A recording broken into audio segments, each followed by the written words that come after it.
Hi friends, welcome back to my channel. நாங்கள் வந்து இன்றைக்கி வந்து லாங் வீடியோ போட்டிருக்கோம். என்ன வீடியோ, எதை பற்றி வீடியோ போட்டிருக்கோன்னா, இன்றைக்கி எங்கள் வீட்டில் வந்து நாங்கள் வந்து மாதா சாப்பாடு கொடுக்குறோம். அதுக்கான வீடியோ தான் இது.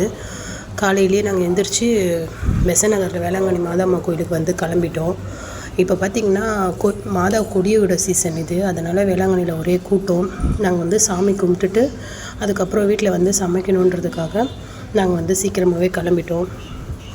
இன்றைக்கி எங்கள் வீட்டில் வந்து வெஜ்ஜு எல்லா டிஷ்ஷும் செஞ்சுருக்கோம். அதுக்கான வீடியோ தான் பார்க்க போகிறீங்க. சாம்பார், இது வந்து கத்திரிக்காய் முருங்கைக்காய் சாம்பார். எண்ணெய் காஞ்சதுக்கப்புறம் கடுகு பொரிஞ்சதுக்கப்புறம் வெந்தயம் போட்டுட்டேன். வெந்தயம் போட்டால் சீரகமும் போட்டுக்கலாம், நல்லா வாசனையாக இருக்கும். கடுகு வெந்தயம் நல்லா பொரிஞ்சதுக்கப்புறம் வெங்காயம் போட்டுட்டேன். நான் வந்து பருப்பு வேக வைக்கும் போது கொஞ்சமாக வெங்காயம் போட்டு நிறைய தக்காளி போட்டுட்டு பெருங்காயத்தூள் மஞ்சத்தூள் எல்லாத்தையும் போட்டு வேக வச்சுருக்கேன். அதனால் இப்போ வந்து நிறைய வெங்காயமும் கருவேப்பிலையும் போட்டு நல்லா வதக்கிட்டேன். வெங்காயம் நல்லா ப்ரௌன் கலரில் ஆனதுக்கப்புறமா நம்ம வந்து தக்காளியை போட போகிறோம். வெங்காயத்தை வதக்கலாம். நல்ல வெங்காயம் வந்து பச்சையாக இருக்கக்கூடாது, நல்லா வதக்கி ப்ரௌன் கலரில் ஆகினதுக்கப்புறமா தான் நம்ம தக்காளி போடணும். அப்போ தான் வந்து எல்லா குழம்புக்கும் வெங்காயம் நல்லா வதங்கினா தான் டேஸ்ட்டாக இருக்கும். இப்போ பார்த்திங்கன்னா வெங்காயம் வந்து வதங்கிடுச்சு. வதங்கினதுக்கப்புறம் நம்ம வந்து இது கூட வந்து தக்காளி சேர்த்துக்கலாம். நான் வந்து தக்காளி வந்து கம்மியாக தான் போட்டிருக்கேன், ஏன்னா வேக வைக்கும் போது நிறைய தக்காளி போட்டதுனால இப்போ ஒரே ஒரு தக்காளி மட்டும்தான் போட்டிருக்கேன். தக்காளி போட்டு நல்லா எண்ணெயிலே நம்ம நல்லா வதக்கலாம். இப்போ இதுக்கு வேகிறதுக்கு கொஞ்சம் உப்பு போட்டுக்கலாம். உப்பு வந்து சாம்பாரில் வேக வைக்கும் போது நான் உப்பு கொஞ்சம் போட்டிருந்தேன். இப்போ நான் உப்பு போட்டிருக்கேன். அதுக்கப்புறம் வந்து நம்ம வந்து பத்தலைன்னா போட்டுக்கலாம். சாமிக்கு சமைக்கிறதுனால எச்ச பண்ணாமல் தேவையான அளவு மட்டும் உப்பு போட்டு அதுக்கப்புறம் போட்டுக்கலான்னு இப்போதைக்கு கொஞ்சமாக போட்டிருக்கேன். அதுக்கப்புறம் கத்திரிக்காய் முருங்கைக்காய் சாம்பார்னால கத்திரிக்காய் முருங்கைக்காய் காய வெட்டி அலசி போட்டுட்டேன். நீங்கள் மாங்காய் இருந்தாலும் போட்டுக்கலாம். எனக்கு மாங்காய் கிடைக்கல, அதனால் நான் மாங்காய் போடலை. எண்ணெயிலேயே கொஞ்சம் நல்லா வதக்கிட்டு அதுக்கப்புறமா மசாலா போட்டுக்கலாம். இப்போ பார்த்திங்கன்னா நான் சாம்பார் பொடி போட போகிறேன். நான் வந்து ஆச்சி சாம்பார் பொடி தான் நான் எப்போவுமே யூஸ் பண்ணுவேனே. நல்லாயிருக்கும் சாம்பார். நான் வந்து 10 பேருக்கு வந்து சமைக்கிறதுனால இவ்வளோ சாம்பார் பொடி போட்டிருக்கேன். இது கூட வந்து நம்ம வந்து வீட்டில் அரைச்சி வச்சுருக்க மிளகாய் பொடியும் ஒரு 3 ஸ்பூன் போட்டுக்கலாம். நீங்கள் உங்களுக்கு ஏற்ற மாதிரி காரத்தை போட்டுக்கோங்க. எனக்கு வந்து இவ்வளோ குவான்டிட்டிக்கு இந்த மிளகாத்தூள் கரெக்டாக இருந்துச்சு. காரம் உப்பு எல்லாமே கரெக்டாக இருந்துச்சு. அதுக்கப்புறம் நல்லா எண்ணெயிலேயே நம்ம வந்து இந்த மிளகாத்தூள் கத்திரிக்காய் முருங்கைக்காய் எல்லாமே நல்லா எண்ணெயிலேயே வதங்கிட்டதுக்கு அப்புறம் தான் நம்ம வந்து பருப்பு ஊற்றணும். வேக வச்ச பருப்பு, அதுக்கப்புறம் வந்து அதை அலசின தண்ணி கொஞ்சம் ஊற்றிக்கினா அதிலே காயை நம்ம வேக வச்சிடலாம். ஊற்றிட்டேன் பாருங்கள். ஊற்றிட்டு இதை வந்து நல்லா மிக்ஸ் பண்ணிவிட்டு நல்லா கத்திரிக்காய் முருங்கைக்காய் எல்லாமே வதங்கினதுக்கப்புறமா புளியை கரைச்சி வச்சு அதில் வந்து ஊற்றணும். நான் புளி கரைச்சி ஊற்றுனதை வந்து நான் வந்து வீடியோ எடுக்கலை, மறந்துட்டேன். அதனால் இப்போ வந்து இது நல்லா வெந்துருச்சு. குழம்பு பாருங்கள் நல்லா கொதிக்குது. இந்த பக்கம் வந்து சாப்பாடு வெந்துட்டுருக்கு. இது வந்து கறிக்கு வந்து தக்காளி வந்து கட் பண்ணி வச்சுருந்தேன். இப்போ சாம்பார் ரெடி ஆனோடனே எடுத்து வச்சுட்டு அடுத்தது உருளைக்கிழங்கு மசியலுக்கு நான் கடாயை வச்சு எண்ணெயை ஊற்றிட்டேன். எண்ணெய் வந்து நல்லா காயணும். நல்லா காஞ்சதுக்கப்புறமா கொஞ்சமாக கடுகு பொரிஞ்சதுக்கப்புறமா நம்ம வந்து வெங்காயமும் கருவேப்பிலையும் போட்டுக்கலாம். வெங்காயம் வந்து நல்லா வதங்கட்டும்.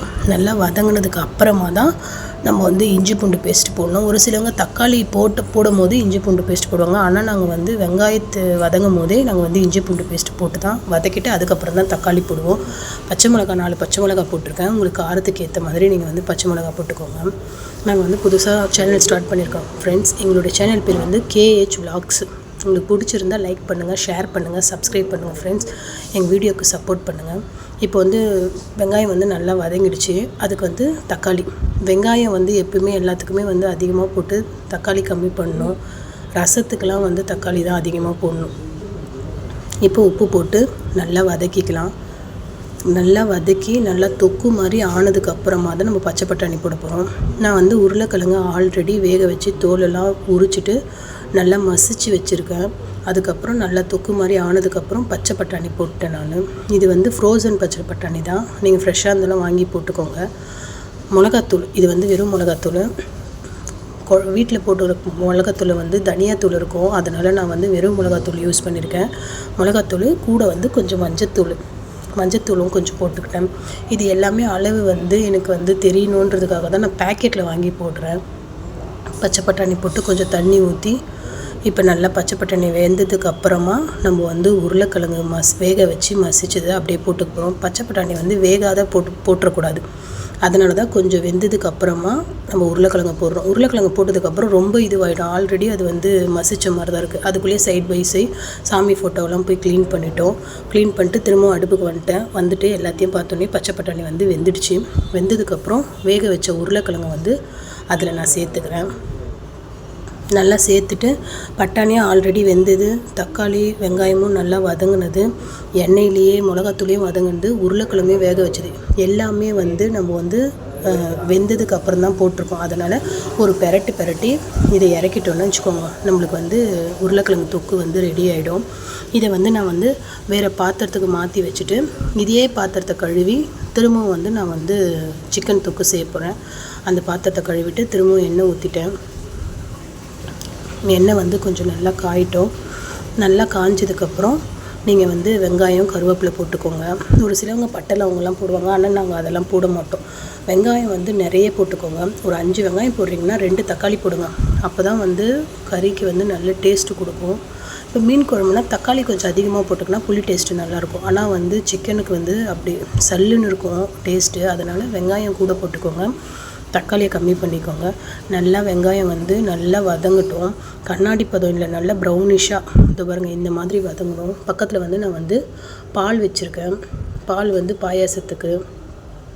இது வந்து இஞ்சி பூண்டு பேஸ்ட்டு போட்டிருக்கேன். இஞ்சி பூண்டு பேஸ்ட்டு போட்டு நல்லா வதக்கிட்டு அதுக்கப்புறமா தக்காளியும் பச்சை மிளகாவும் போட்டேன். நல்லா மிக்ஸ் பண்ணிவிட்டு இந்த சைடு வந்து நம்ம வந்து பாயாசத்தையும் ஒரு டைம் பார்த்துட்டோம். நல்லா வந்து தக்காளி வெங்காயத்தெல்லாம் போட்டு நல்லா வேக வச்சு மசிச்சதுக்கு அப்புறமா தான் நம்ம வந்து ஸ்பைசஸ் எல்லாம் ஆட் பண்ண போகிறோம். ஏன்னா சிக்கனில் வந்து நல்லா தொக்கு மாதிரி ஆனதுக்கப்புறம் தான் பிரியாணி, கறி, நான்வெஜ் எல்லாத்துக்குமே வந்து தொக்கு மாதிரி ஆயிட்டதுக்கு அப்புறம் தான் எண்ணெயிலேயே தக்காளி வெங்காயம் நல்லா சுருளை வதங்கணும். அதுக்கப்புறம் தான் டேஸ்ட்டு நல்லாயிருக்கும். அது கூட நான் வந்து உப்பு போட்டுக்கணும். உப்பு போட்டால் சீக்கிரமாக வெந்துடும்னு சொன்னேன்ல, அதனால் சீக்கிரமாக நல்லா தொக்கு மாதிரி நல்லா வதக்கணும். நல்லா வதக்கிட்டு பாருங்கள், இப்போ தொக்கு மாதிரி ஆயிடுச்சு.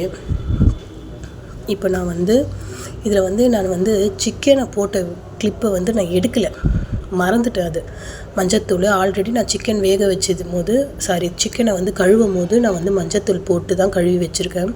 இப்போ கொஞ்சமாக மஞ்சத்தூள், அதுக்கப்புறம் வந்து சிக்கன் 65 மசாலா போட்டிருக்கேன். நாங்கள் வந்து தொக்கு பண்ணும் போதும் சிக்கன் 65 மசாலா தான் போடுவோம். 2 பேக்கெட் கொட்டியிருக்கேன். உங்களுக்கு காரத்துக்கு ஏற்ற மாதிரி நீங்கள் வந்து போட்டுக்கோங்க. அதுக்கப்புறம் சிக்கனெல்லாம் போட்டு சிக்கன் தொக்கு ரெடி ஆகிடுச்சு. இந்த பக்கம் பார்த்திங்கன்னா பாயாசத்துக்கு ஜவ்வரிசியை வந்து ஊற வச்சுருந்தேன். ஜவ்வரிசியும் சேமியாவையும் போட்டு நல்லா வேக வச்சதுக்கு அப்புறமா காய்ச்சின பால் எடுத்து அதில் ஊற்றின பால் பாயாசத்துக்கு காய்ச்சின பால் எடுத்து ஊற்றி நல்லா எல்லாம் ஒன்று போல் சேர மிக்ஸ் பண்ணணும். ஏன்னா சேமியாவும் ஜவ்வரிசியும் வந்து கட்டி ஆகிட்ருக்கும், அதனால் பால் கூட ஒன்று போல் சேரணும். அதுக்கப்புறம் ஏலக்காய், எனக்கு ஏலக்காய் ஃப்ளேவர் ரொம்ப பிடிக்காது, அதனால் நான் 2 ஏலக்காய் மட்டும் பிரித்து போட்டிருக்கேன். அது சைடில் பார்த்திங்கன்னா நான் வந்து முந்திரி நெய்யில் வந்து வறுக்கிறதுக்காக நெய் வந்து கடாயில் காய வைக்கிற சைடில் பார்த்திங்கன்னா முந்திரி வந்து முழு முந்திரிங்களா, அதனால் முந்திரியை வந்து 2 உடச்சிட்டு அதை வந்து நெய்யில் போட்டு பொரிச்சு எடுத்து நம்ம பாயசத்தில் ஊற்றினா பாயசம் ரெடி ஆகிடும். இப்போ வந்து நெய் காஞ்சிடுச்சு.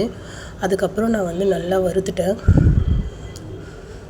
வறுத்துட்டு அதை எடுத்துகிட்டு பாயாசத்தில் ஊற்றிட்டு பாயாசம் ரெடி ஆகிடுச்சு. இப்போ பார்த்திங்கன்னா இப்போ என்னென்ன செஞ்சுருக்கேன்னு வந்து ஒரு கிளிப்பு போட்டிருந்தேன். வெஜ்ஜு சாம்பார், கத்திரிக்காய் முருங்கைக்காய் சாம்பார், பாயாசம், தொக்கு, சிக்கன் தொக்கு, உருளைக்கிழங்கு மசியல், அப்பளம்.